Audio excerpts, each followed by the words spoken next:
प्यारे बच्चों, like share subscribe तो कर दो। क्वेश्चन फोर्थ है एक्सरसाइज 2.3 का। आपको बताना है बच्चों, इनमें से इन दोनों का प्रोडक्ट या इन दोनों का प्रोडक्ट कौन बड़ा होगा, विच वन इज़ ग्रेटर।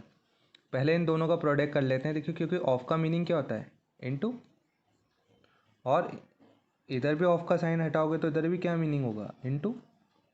अब प्रोडक्ट करते हैं, 2 3 जा 6, 7 4 जा 28। सिंपलेस्ट फॉर्म में लोवेस्ट फॉर्म में कन्वर्ट करते हैं, 2 3 जा 2 से 14। यहाँ देखिए 3 5 जा 15, 5 8 जा 40। सिंपलेस्ट फॉर्म में कन्वर्ट करते हैं, 5 3 जा 5 8, है ना। अब आप जब तक कंपेयर, है ना, इनको जब तक इनके डिनोमिनेटर पार्ट इक्वल नहीं होते तब तक आप बता नहीं सकते इनमें से कौन बड़ा है, या आप इनको डिवाइड करके बता सकते हो।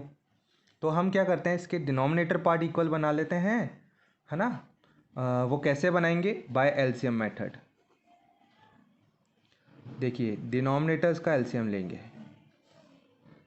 एलसीएम किसका लिया जाएगा, डिनोमिनेटर का। 2 7 जा 2 4 जा, 2 से 2 टाइम्स 7 नहीं जा रहा, इसको एज इट इज़ लिख दिया। 2 1 जा 7 नहीं जा रहा, इसको एज इट इज़ लिख दिया। 7 1 जा 7। ये डिवीज़न मेथड है आपका, रिपीटेड डिवीज़न मेथड, है ना। एलसीएम लेने का आप चाहो तो प्राइम फैक्टराइजेशन से निकाल सकते हो। 2 2 जा 4 4 8 7 जा 56। एलसीएम आ गया आपका 56। इसका मतलब आपको डिनोमिनेटर्स को 56 बनाना है। तो आप 14 को 56 बनाने के लिए किससे इंटू करेंगे, 14 4 जा 56। तो आपको पता है दोनों तो बेस्ट फ्रेंड होते हैं, न्यूमरेटर डिनोमिनेटर, तो आप न्यूमरेटर को भी 4 से इंटू करोगे। तो ये फ्रैक्शन आपका बदल गया बच्चों 12/56 में। ठीक है।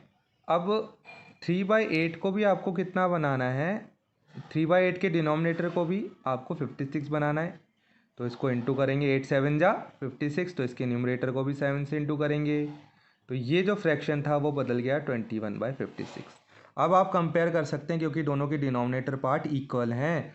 सिर्फ कंपैरिजन होगा अब किसका, न्यूमरेटर्स का।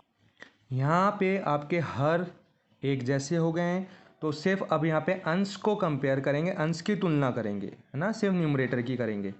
तो 12 और 21 में कौन बड़ा होता है बच्चों, 21। तो बच्चों किसका न्यूमरेटर बड़ा आया, 3/8 का। ये जो था ना 3/5 इंटू 5/8 का, है ना। तो जिसका भी न्यूमरेटर बड़ा आएगा वो फ्रैक्शन, है ना, वो आपका बड़ा हो जाएगा, वो प्रोडक्ट जो है ना आपका बड़ा हो जाएगा। तो वो किससे मिला था आपको, इससे। तो हमने कंपेयर किया, सो ऑन कंपेयरिंग न्यूमरेटर हमें पता लगा कि 21 बड़ा आ रहा था। तो इसका मतलब इन दोनों में से कौन बड़ा हो गया, देयरफॉर अतः जो आपका 3/5 ऑफ 5/8 है, वो ये देखो बड़े का चिन्ह है ना, ग्रेटर होगा किससे, 2/7 ऑफ 3/4 से। तो इस तरह से आपको इस क्वेश्चन को करना है। नेक्स्ट क्वेश्चन करते हैं। आई होप आपको, अगर इस क्वेश्चन में समझ नहीं आया तो आई होप आपको उस क्वेश्चन में ज़रूर समझ आ जाएगा। तो बच्चों फिर कंपेयर करना है, क्या इनका प्रोडक्ट बड़ा होगा या इनका प्रोडक्ट। तो देखिए 1/2 इंटू 6/7, ऐसे ही इसको भी लिख देंगे 2/3 इंटू 3/7। 6 1 जा 6, 7 2 जा 14, 3 2 जा 6, 7 3 जा 21। लोवेस्ट फॉर्म सिंपलेस्ट फॉर्म में बदलते हैं, सरलतम रूप में बदलते हैं। 2 3 जा 6, 2 7 जा 14, 3 2 जा 6, 3 7 जा 14।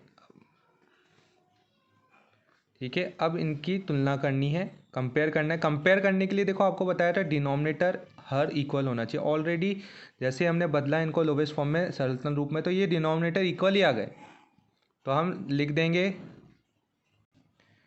Hair denominator are equal therefore on comparing numerator. यहाँ हर बराबर है तो अंश की तुलना करेंगे ऊपर वालों की। तो हमने फाइंड किया कि जो 3 है वो ज़्यादा बड़ा है 2 से, है ना। तो ये 3 किससे मिल रहा है आपको, किस फ्रैक्शन से मिल रहा है, इस वाले फ्रैक्शन। और ये फ्रैक्शन आया कैसे, इन दोनों का प्रोडक्ट करने से।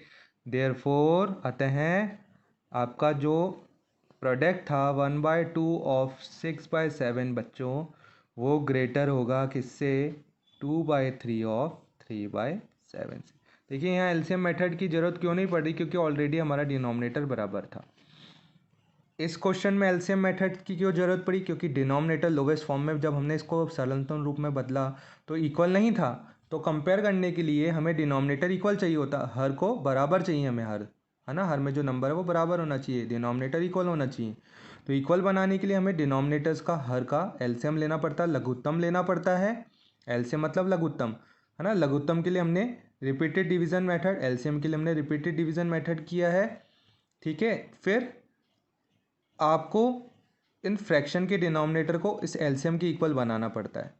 तो आपने कैसे बनाया, 14 को 56 बनाने के लिए 14 की टेबल में 56 कितने टाइम्स आता है, 4, तो इसको 4 से इंटू किया। अब न्यूमरेटर डिनोमिनेटर बेस्ट फ्रेंड होते हैं, तो जो भी ऑपरेशन आपने डिनोमिनेटर में किया है वो आपको न्यूमरेटर में भी कराना पड़ता है। तो 3 4 ज़ा 12, 14 4 ज़ा 56। ऐसे ही 8 को 56 बनाने के लिए आपने 7 से इंटू किया था, ठीक है। तो इसके न्यूमरेटर को भी 7 से इंटू कराया, 7 3 ज़ा 21, तो आपके पास ये रिजल्ट आया। जब डिनोमिनेटर इक्वल हो जाते हैं तो सिर्फ कंपेयर करते हैं न्यूमरेटर का, और जो भी न्यूमरेटर बड़ा होता है ना, वही फ्रैक्शन बड़ा होता है। जिसका भी न्यूमरेटर बड़ा होता है वो फ्रैक्शन आपका बड़ा। तो इसका न्यूमरेटर बड़ा था तो ये फ्रैक्शन बड़ा, और ये फ्रैक्शन आया कैसे, इन दोनों के प्रोडक्ट करने से। तो इन दोनों, ये जो है वो इस वाले प्रोडक्ट से बड़ा होगा। तो आई होप आपको फोर्थ क्वेश्चन समझ आ गया होगा। Thank you student and have a nice day. Video देखने के लिए आप सभी प्यारे बच्चों का धन्यवाद।